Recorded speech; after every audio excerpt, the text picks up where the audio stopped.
ټولو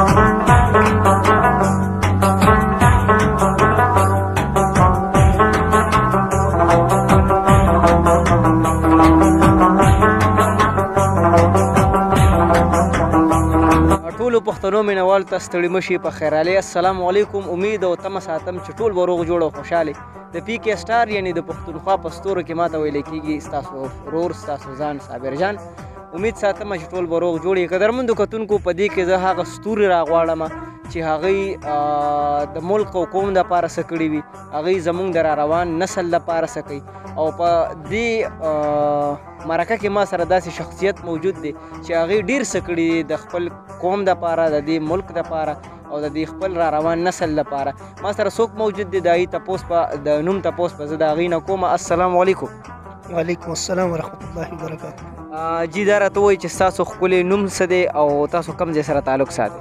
زما نوم سردار اعظم خان اعظم دی او تعلق مې د دې خیبر پښتونخوا یو ډېر ښکلي ضلع چترال سره دی. ښه جي دا راته ووایئ چې څومره تعلیم هم کړی دی؟ یاره جی ما ماسټرس ایم اے اکنامکس ما کړی دی، په معاشیاتو کې مې ماسټرس د پېښور یونیورسټي نه کړی دی او د هغه نه علاوه ما ماس کمیونیکیشن کې مې ایم اے کړی دی. بیا مې د بینکینګ دوه ډیپلومې کړي دي، پارټ فرسټ او پارټ سیکنډ. تعلیم مې همدغه شپاړسم تاسو ورته ویلی شي. او ما داسې هم اورېدلي چې تاسو شاعري هم کوئ؟ شاعري چې ډېر وړوکي عمر نه کوم او مختلف ژبو کې کوم. زما مورنۍ ژبه چې ده هغه کوار دی چې په چترالي باندې معرفي دی، خلک په چترالي ژبې باندې پېژني. د هغه نه علاوه اردو کې مې لیک کړي دي، بیا مې اردو کې هم طبع ازمایي کړی دی او پښتو هم لیکم. ښه دا راته ووایئ چې اوس تاسو د ریډیو پاکستان سره وابسته یئ، دې نه مخکې تاسو د خپل ژوند باره کې راته لږې خبرې وکړئ. یاره جي پیدایش مې هم د پېښور دی، مطلب یم د چترال او تعلیم مې هم په پېښور کې کړی دی. د کې اف جي سکول نه مې میټریک کړی دی، ګورنمنټ کالج نه مې بیچلر کړی دی، پېښور یونیورسټي نه مې جي معاشیاتو کې ایم اے کړی دی. بیا کالج اف ای کامرس یونایټډ سټیټ اف امریکا یو کیمپس په اسلام آباد کې و، دا غزې نه مې ماس کمیونیکیشن وکړو. بیا ورسره د بینکینګ ډیپلومې مې وکړي او مختلف تنظیمونو سره وابسته پاتې شوم، لکه انجمن ترقي کار حلقه پېښور چې دی د ټولو کې کم عمر او لومړی جنرال سیکرټري وم. بیا مې ځان له یو تنظیم جوړ کړو، ادبي تنظیم کار محرکې په نوم باندې، د هغه پرزیډنټ وم. بیا رویل ګروپ اف چترال په نوم باندې یو ډرامټیک سوسایټي ما جوړ کړو ځان له او ټول ملګري وو پکې. زه به داسې لږ ایکټیو وم د سر نه، نو ما کوشش دا کول چې دا ملګري په څه طریقه باندې یو پلیټفارم باندې راوړم، هغه لارښود په حیث باندې.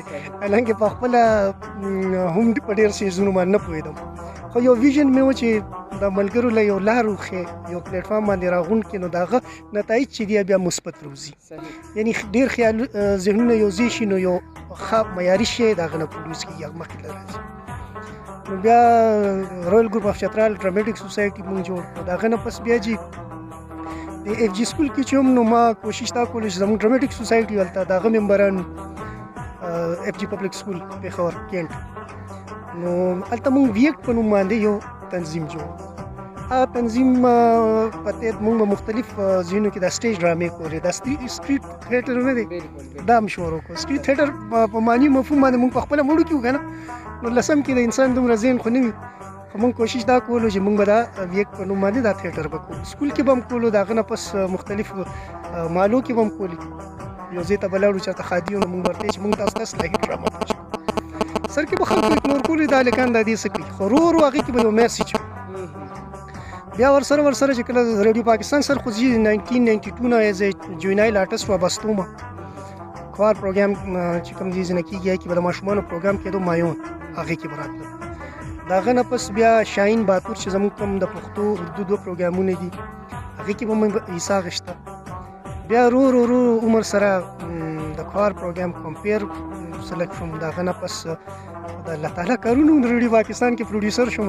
نن سبا ایز سینیئر پروډیوسر ریډیو پاکستان پېښور سره زه وابسته یم. زه دا آنر ګڼم ځان ته. نن چې زه څه یم لږ ډېر وینا کماله راځي، یا که لږ لیک لوست باندې زه ډېر پوهېږم، یا زه د وخت پابندي کوم، دا هر څه ما ته ریډیو پاکستان خولی دي، دلته استادانو خولی دي راته. جی او دا راته ووایي چې تاسو کرکټ هم کړی دی، ما ستاسو تصویران هم کتلي دي، نو دا رښتیا دي؟ جیویل کرکټ اصل کې موږ د چترال خلک چې یو که نه جي موږ ډېر زیات فن لوینګ خلک یو او سپورټ سره خو موږ تاسو ته پته ده چې ډېر زیات مینه ساتو. که تاسو پاکستان ټیم کې وګورئ نو هغې کې ډېر زیات فوټبالرز په تاسو ته میلاویږي. همدغه شانتې پولو چې کوم د چترال داسې ووایي قامي لوبه ده نو هغه ټول شي سواري ټول له ورځي. بیا کرکټ چې دی کرکټ ما ځکه کولو چې زما ټول ملګري کرکټ پلیئرز یاسر حمید زما سکول فیل و دی هغه کرکټ کولو. همدغه شانتې نور ملګري مو هغه کرکټ سره وابسته نو پېښور جمخانه کلب او بیا پېښور چې کوم زموږ سټیډیم کې نټ لګېده نو هغه ځای نه موږ لوبه کوله. کرکټ ما شروع کړو د هیلز کلب نه، دا د محمد خان لالا کلب و، هغې کې به موږ لوبه کوله. بیا د هغه نه پس ما لږ ډېر موده په ډان کې مې لوبه وکړه. بیا مې ډېر کم مودې دپاره پېښور برادر سره زما وابستګي وه خو ما زیاتره لوبه چې دی هغه په هیلز سره کړې دی، بیا پېښور جمخانه کلب کې کړې دی. بیا زما سلیکشن عمران خان صاحب زموږ وزیر اعظم صاحب دا هغه ټیم 92 ورلډ کپ ګټلی و، د پیپسي سره یو معاهده کړو چې په هغې کې دوی ټیلنټ هنټ کولو نو دوی پېښور ته م راغلي نو ما هم په هغې کې حصه واخېسته او زما پکې سلیکشن وشو. پېښور انډر 16 چې کوم پیپسي کیمپ و هغه کې هغه نه پس انډر 16 کوم او بیا په د خیبر پښتونخوا اوس موږ ورته وایو موږ ورته NWFP وي هغه چې کله 19 ټیم جوړېده نو زما نوم په هغه کې نو زما خو انجري وشو. انجري نه پس زما کیریر خراب شو، ما ته بریک کې مسله وه، ما نه بیټینګ کولی شو نه بالینګ کولی شو، نه کې زه فاست بالر وم او میډل آرډر کې ما به بیټینګ کولو نو بیا مې کرکټ پرېښودو خو لایټ ایکسرسایز به مې بیا به م کولو په هغه شانتې مې نه شو کولی. یعنې یاسر حمید زما بیشفیلو دی زما ملګری دی هغه پاکستان وکړو. بیا ما نه جونیئر عمر ګل دی دی پاکستان وکړو ماشاءالله. د دې منځ کې یو د نور پلیران دي هغوی هم پاکستان وکړو. موږ نه مخکې چې کوم سینیئر پلیئرز وو په هغه کې کبیر لالا او بیا ارشد خان لالا دا زموږ سینیئر وو، بلکې کبیر لالا د هغه کیم کې زموږ کوچ هم پاتې شوی دی. بیا وسیم یوسفي صاحب هغوی هم زموږ کوچ و، فاروق زمان لالا زموږ هیډ کوچ و. دا راته ووایي سردار اعظم صاحب چې تاسو ریډیو پاکستان کې ایز پروډیوسر کار کوئ نو تاسو سره کوم کوم پروګرامونه دي؟ دا خو تاسو ته پته ده ریډیو پاکستان خو خپل یو سهمایي یو پوره شیډول هغه لږ موده پس زموږ پورټفولیوز چینج کېږي. فی الحال چې ما سره کوم پورټفولیو دی په هغه کې د نیټورک اردو ډرامه را سره ده، خوار پروګرام خوار رنګ چې موږ ورته وایو هغه ما سره دی. بیا ورسره د زلمو چې کوم پروګرام دی هغه را سره دی، پریزنټیشن را سره دی فی الحال. او د زنانو چې کوم د نیټورک پروګرام دی سوکیګر هغه هم زه کوم. او ورسره زموږ یو سیکشن یې او بي یعنی آوټډور براډکاسټ چې کوم VIP زمونږ کوریج وي هغه هم زه ممبر یم د هغه کې. زمونږ د کتونکو له به څه پیغام ورکوئ؟ پیغام خو زمونږ دا دی چې مینه خوروئ، خلکو سره مینه کوئ او احساس ځان کې پیدا کړئ. زما همدغه ګزارش وي. قدرمندو کتونکو د خپل کیمرامین ثاقب جان سره خپل قربا صابر جان په خپلو دعاګانو کې یاد ساتئ چې هر چېرته الله م خوشحاله ساته، تل بریالي اوسي. تل وي الله په امان.